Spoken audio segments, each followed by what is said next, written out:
এই কিহৰ কাৰণে ইমান দাঁত চেলাই আছ মোৰ সোণৰ চেন লৈ গুচি গ'ল সি আকৌ দাঁত চেলাইছে বেলেগ কথা এটাত আহিছো ৰ'ব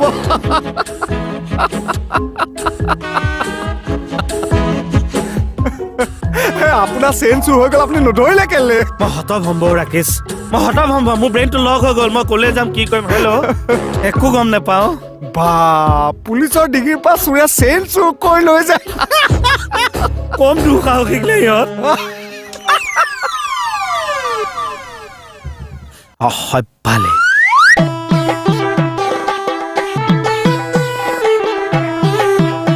চশমাযোৰ কি হ'ল